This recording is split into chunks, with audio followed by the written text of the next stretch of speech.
Tonight, on A Week in League, we'll be talking about the first week of playoffs, the LEC group stage, TSM drama, FlyQuest LS, and so much more right after the intro.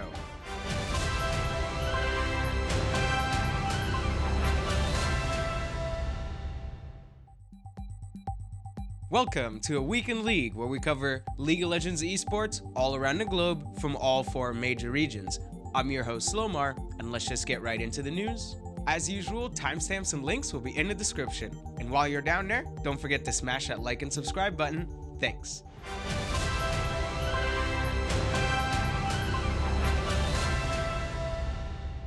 The last week of the LPL just concluded, and we have all 10 playoff slots locked in.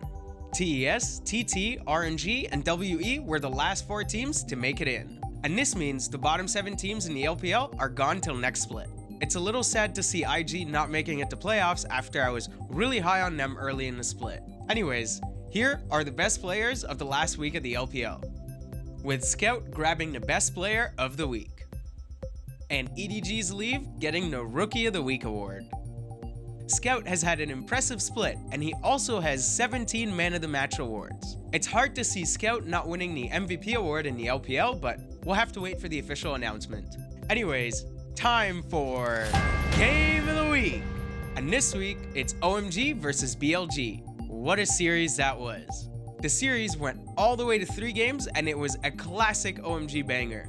The LPL style is still alive and well, ladies and gentlemen. The LPL Spring Playoffs start this Thursday. And if you don't know, the LPL has the most competitive playoff format by far. The first round is done in a King of the Hill style bracket, and then we move on to standard double elimination. Who do you think will get out of playoffs and make it to MSI from the LPL this year? Some of the notable underdogs in playoffs this year are OMG, BLG, and perhaps RNG. Any one of those teams could do some real damage. Of course, everyone's expecting a GDG versus EDG in the semifinal, and perhaps even in the finals. But I wonder if someone can take down EDG and give us a more spicy bracket.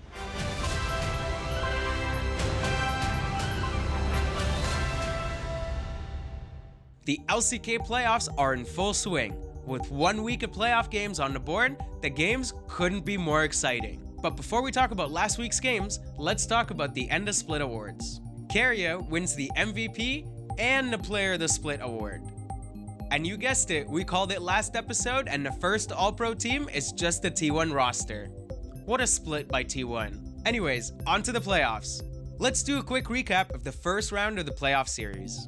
KT won against LSB, and then took T1 to 5 games. Honestly, what an achievement, even if they choked in Game 5. HLE on the other side of the bracket beat D+, and had a decent showing against Gen G. And you know what time it is? Time for Game of the Week! And this week, it's gonna be none other than the Telecom War. Man, the Telecom War always delivers. This time, going all the way to 5 games between T1 and KT. You can miss Game 5, but you don't want to miss the rest of the series. The first 4 games are absolute bangers, so go watch them. This upcoming week, we have 2 series in the LCK playoffs. T1 versus Gen G and KT versus HLE. Both series have a huge possibility of being absolute bangers, so make sure you tune in next week for our continued coverage.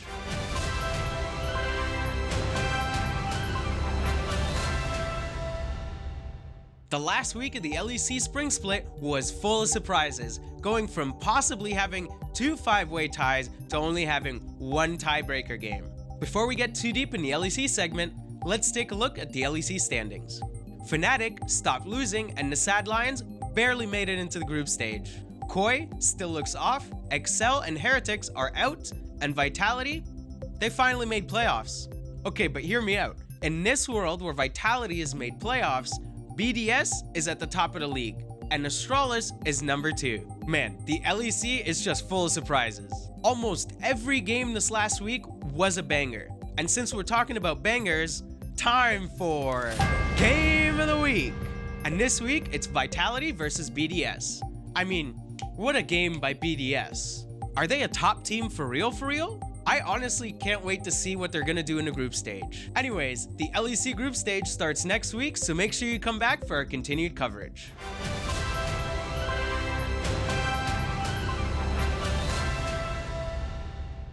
The LCS playoffs are in full swing. With 1 week of playoff series on the board, playoffs are looking hella spicy already.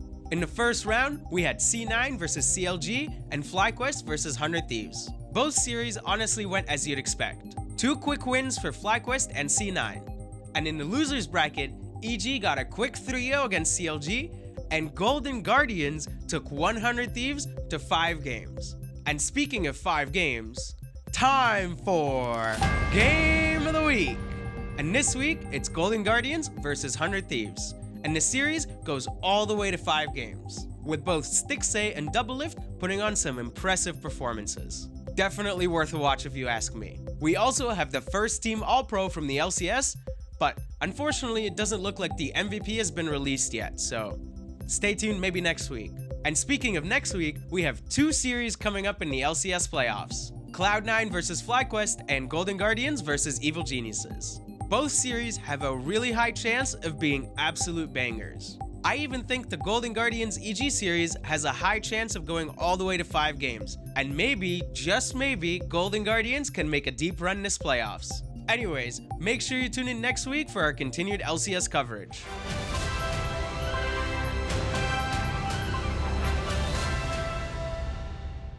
Welcome to In Other News, a segment where we discuss news that may or may not be related to esports. This week's headline is, LS joins FlyQuest as a content creator. If you live under a rock, then maybe you've never heard of LS, but he's one of the biggest content creators and co-streamers in the LOL esports space. LS is famously known for his coaching and for being a big advocate for Leandries. Fun fact, there's actually an Easter egg in the game because of LS under Leandries. Anyways, FlyQuest continues to sweep the place, acquiring so much talent and having a great roster so far. They added Ovely and Dash earlier this year, and now LS. I was always a big fan of the Green Initiative, but now it's so much easier to be a FlyQuest fan with all these big names behind it, especially if the team can keep winning and maybe get a title and go to MSI.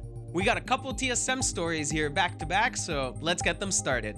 The first one here is arguably not super important yet, but let's start with that. TSM has been teasing an announcement for months supposedly related to their League of Legends division. So far, they keep pushing the dates and there really isn't much information on here, so make sure you stay subscribed so we can get you the scoop as soon as it drops. In other TSM news, TSM makes sweeping management changes after failing to qualify for playoffs. The team has parted ways with its general manager Glenn Yang and the team manager Christine Huang. But that's not all for TSM. Shortly after the changes were announced, TSM CEO Reginald took to Reddit and decided to give fans some reasons on why TSM is trimming down their staff so aggressively. Reginald said on Reddit, quote, "TSM overhired and expanded too quickly," end quote. He added, "TSM was not headed in the right direction and I'm taking more of a hands-on role. In fact, we've put the right decision makers in place to be more successful long-term." Is it just me, or didn't this just happen last year? I swear Reginald got fined last year for doing basically this, right? I don't know, there's been no formal announcements of any new hirings or who these key decision makers are, so we'll have to wait and see. In other news, while Riot was trying to solve the League of Legends infinite mana exploit, they actually brought back an even worse glitch. We talked about this glitch a few weeks ago, and in the process of fixing it, Riot introduced a new bug that now gives you infinite mana. I don't know, my advice to you is for the time being, maybe don't run Biscuit Delivery, as all these bugs are related to it, so yeah. In other news, Courage joined the LCS broadcast team for the 100 Thieves versus FlyQuest playoff match. I'm gonna be honest here, he was really good. I know during the split he came to the LCS and did a little bit of casting back then as well, but this was just a step above. I don't know, I hope they can bring Courage back for more casting even though 100 Thieves is out of playoffs. In other news, the LPL recently revealed their top 10 players of all time. And man, what a list.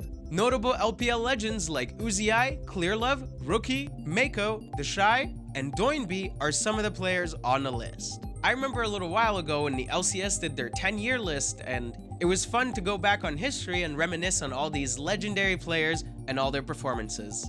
In other news, XL is making another change before the final week of the 2023 LEC Spring Split. The organization announced on Twitter that they're going to be parting ways with their assistant coach, Nelson. XL ended the split with only 2 wins and sole last place.